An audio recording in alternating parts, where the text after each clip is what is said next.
Day of the Dead is an indigenous tradition of the peoples of Mexico and Central America that dates back over 2,000 years. When the Spaniards came and conquered Mexico, they considered these rituals to be barbaric and sacrilegious. At its core, Day of the Dead is a recognition of the cycle of life, in which death is a natural part of this life cycle. That dying isn't the end of life. It's merely leaving this world to inhabit a different world, the spirit world. And it's believed that on this day there's a portal or a doorway that opens up between these two worlds that allows the spirits of the loved ones to come back and visit with their families. And that's why families would go to the grave sites and decorate it, put a little altar with the person's pictures. They would bring their favorite foods and so forth, because even though the spirits didn't have a physical form, they still retain their senses. And so they'd be able to see their families, they would be able to smell their favorite foods and listen to their favorite music. Ever since the point of conception, death is already next to us, So in the ancient way of seeing that, like, we honor the fact that death exists because it's a transition, it's a shapeshift, like they say. So traditionally, it's not seen as something that's bad. It's just seen as something that just has to happen. It's not good or bad, it just has to happen. It's the next stage, it's the graduation point. And it's a time when that those spirits could make that journey back with their relatives and be there with them. And they have their favorite food, and people talk and share memories right there in the grave, right there. So it's something very sacred. It's not commercialized. It's not where there's all kinds of vendors, people selling things.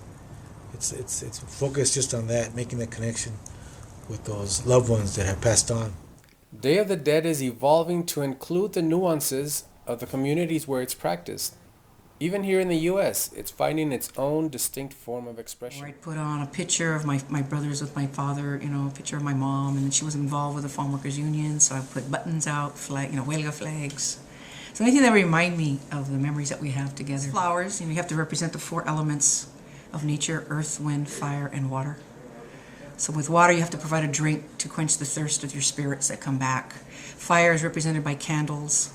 Wind is by papel picado, maybe a pinwheel that flutters.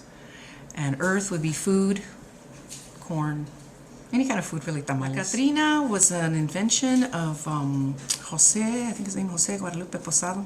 She's supposed to represent the elitist, the rich, in her fancy clothes and her good food and her nice, outfit and everything.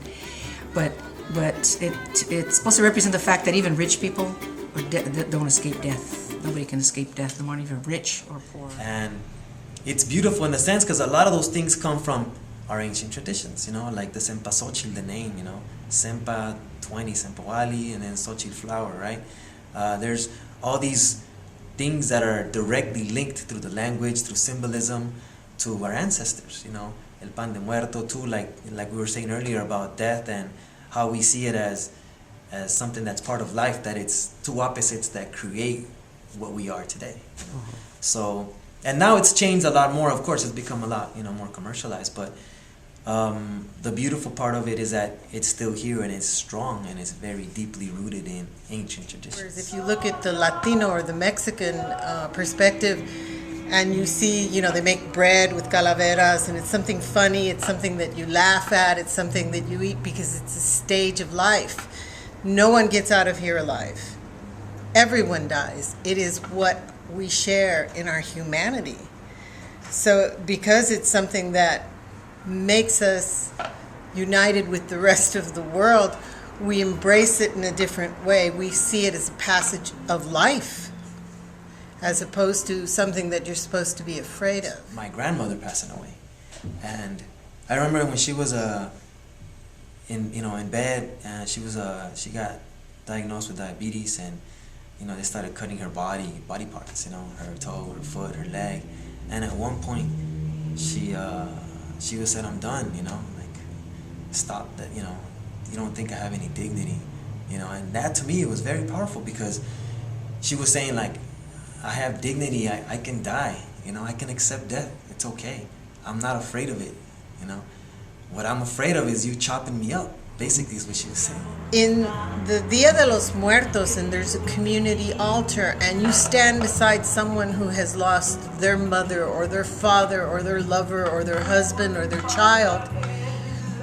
you understand that you are not alone, and that it is a passage of life, and that you are supported by the people that stand with you, and that you are able to remember them. And the beauty of that, to be able to stand next to someone who maybe you didn't know them, but you understand their grief, and there is a sort of fellowship, and that is the sense of community that brings you together. For example, we walked into a mall, and they were using Day of the Dead as like a sale, you know. And in a way, to me, that was very shallow, you know, because that's part of like just using something like we do in this country, in this consumer society, where we'll use it for a couple of weeks, a couple of months, and then get rid of it. It's not, you know, a good purpose on why we should celebrate. This is a real purpose, you know, because we're trying to convey these ideas, these experiences, these traditions with it, so it has weight, you know. It makes you feel related and connected to something. So it's not as shallow as, well, let's just have a Day of the Dead sale.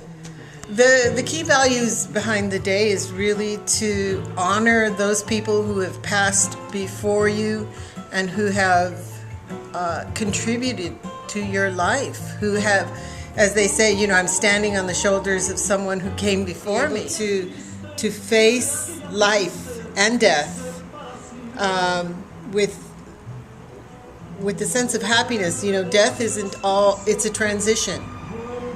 Death is about a different transition. If you really, really, really believe in an afterlife and in a heaven and in a God and all those other things that we say we believe, then death should not be this horrible, cruel joke.